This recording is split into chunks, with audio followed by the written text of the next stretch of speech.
Madame, monsieur, bonsoir.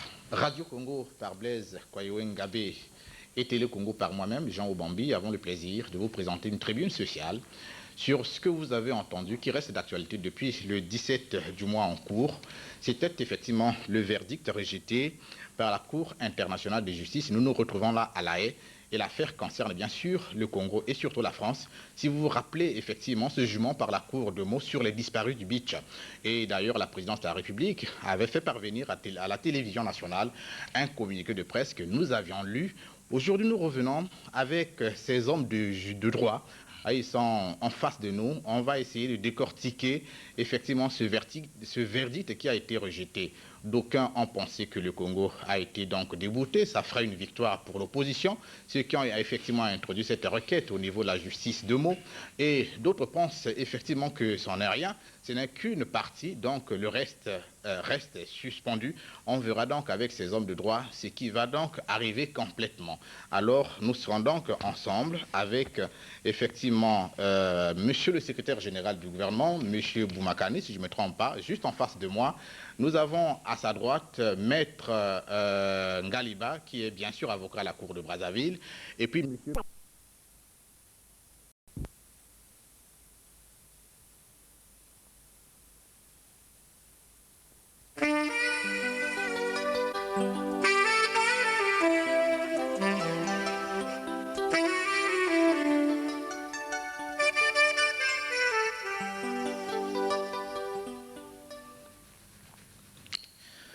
Madame, monsieur, bonsoir. Radio Congo par Blaise Koyoengabé et Télé Congo par moi-même, Jean Obambi, avons le plaisir de vous présenter une tribune sociale sur ce que vous avez entendu, qui reste d'actualité depuis le 17 du mois en cours.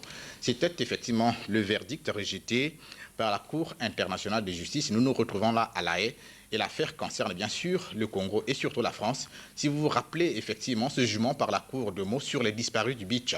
Et d'ailleurs, la présidence de la République avait fait parvenir à la télévision nationale un communiqué de presse que nous avions lu. Aujourd'hui, nous revenons avec ces hommes de droit. Ils sont en face de nous. On va essayer de décortiquer effectivement ce verdict qui a été rejeté. D'aucuns ont pensé que le Congo a été donc débouté. Ça fera une victoire pour l'opposition. Ceux qui ont effectivement introduit cette requête au niveau de la justice de Meaux. Et d'autres pensent effectivement que ce n'est rien. Ce n'est qu'une partie. Donc le reste reste suspendu. On verra donc avec ces hommes de droit ce qui va donc arriver complètement. Alors nous serons donc ensemble avec effectivement monsieur le secrétaire général du gouvernement, monsieur Boumakani, si je ne me trompe pas, juste en face de moi. Nous avons à sa droite maître Ngaliba, qui est bien sûr avocat à la Cour de Brazzaville, et puis monsieur Mavila, ancien doyen de la fac de droit. Nous sommes donc en présence d'hommes d'État et l'on se rappelle effectivement que la Cour internationale de justice, organe judiciaire principal des Nations Unies, a rejeté mardi 17 juin 2003 la demande en indication de mesures conservatoires présentées par la République du Congo en l'affaire relative à certaines procédures pénales engagées en France. C'est bien sûr la République du Congo et bien sûr la France d'autre part. Je l'ai déjà dit et vous savez effectivement que la vérité judiciaire ne ressemble pas forcément à la vérité scientifique. Donc avec trois points essentiels pour parler de ce verdict rejeté. On parlera premièrement des motivations du Congo. Pourquoi le Congo s'est-il confié à la Cour internationale de justice? Est-ce pour chercher réparation? Et c'est pour une espèce de cassation? En tout cas, les termes ne sont pas tellement juridiques, mais on les aura dans les précisions qui nous seront données par les hommes de droit ici. Deuxièmement, il y aura la nature, la décision rendue. Donc, cette décision rejetée par la Cour internationale de La Haye. Et puis, la portée de cette décision sur laquelle nous allons nous conformer à trois points essentiels. D'ailleurs, l'immunité du chef de l'État. On parle de notre chef de l'État congolais parce qu'il avait été incité en tant que partie prenante à cet acte odieux, regretté par tout le monde. Mais si c'en est vrai, on verra donc avec eux. Et puis deuxièmement, les procédures concomitantes et simultanées en France et au Congo. Nous avons ici ouvert l'enquête, donc la procédure par notre tribunal. Et puis en France, ça s'est passé, c'est bien sûr par le fait de l'opposition sur place là-bas. Alors nous aurons en dernier ressort les conditions fixées sur la compétence universelle de la justice. Rendez-vous compte que nous sommes là dans le droit international public. Bonsoir, chers invités. Bon, ce n'était que juste la présentation pour vous réchauffer la mémoire un tout petit peu parce que le fait était de commentaires de presse, on a suivi sur RFI, on a suivi sur CFI, notre ministre de la Communication qui a représenté la partie congolaise sur place a réagi. On va, n'est-ce pas, essayer d'écouter avec Gabriel Lorne quels ont été les commentaires faits à ce sujet. Marcel Twanga a dit sa satisfaction ce mercredi à Paris, père d'un des 350 disparus du beach de Brazzaville. Il considère comme une victoire le refus de la Cour internationale de justice de suspendre la procédure judiciaire engagée en France. Pour nous, la procédure de mort, elle est fondamentale. Il faut qu'elle se poursuive, madame. Elle est déterminante parce que c'est à partir d'elle que nous allons connaître la vérité sur les comportements des criminels et la vérité sur la fin tragique de nos enfants. Les juges de La Haye ont en effet rejeté mardi la demande de gel d'urgence de l'enquête ouverte à Meaux. Ils ont estimé qu'elle ne porte aucun préjudice à l'image du Congo ou à sa souveraineté. Brazzaville a annoncé son intention de poursuivre sa propre enquête, la seule légale selon elle. Je vous ai dit que c'est une incongruité juridique. Quand on appréciera l'affaire sur le fond, vous constaterez que la compétence du tribunal de grande instance de Meaux ne sera pas reconnue. Mais l'une des personnes poursuivies habite à Meaux. Elle habite à Brazzaville, c'est un officier général de valeur.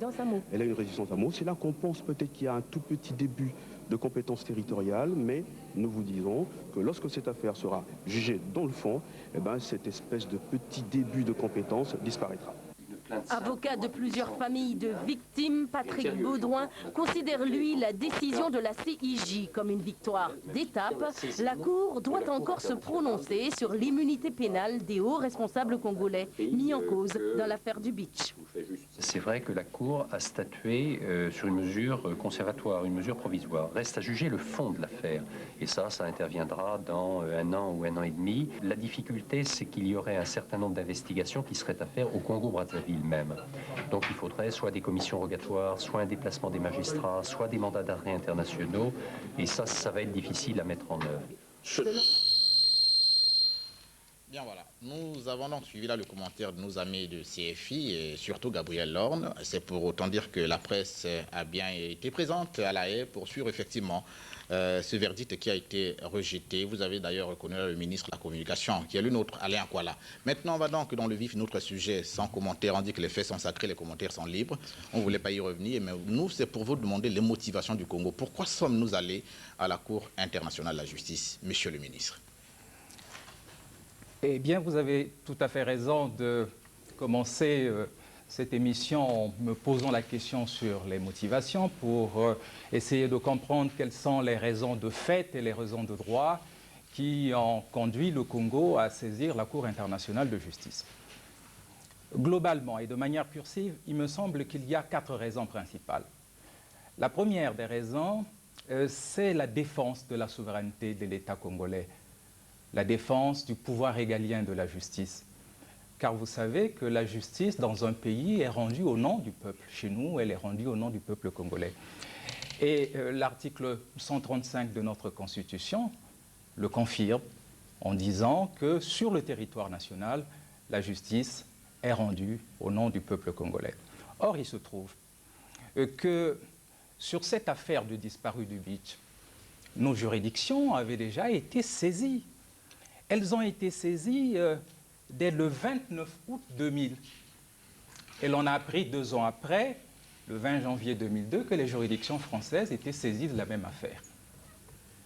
Il n'était pas acceptable que les juridictions congolaises soient dépossédées de cette manière au profit d'une juridiction tierce, d'un pays tiers, parce qu'il se posait là véritablement une question de souveraineté. Par ailleurs, vous l'avez suivi tout à l'heure, la difficulté qu'il y aurait à faire des enquêtes si jamais c'est les juridictions françaises qui devaient diligenter les procédures. Cette difficulté est liée au fait que l'on constate quand même que sur les liens de rattachement de cette affaire, c'est le Congo. Tous les liens de rattachement ramènent au Congo.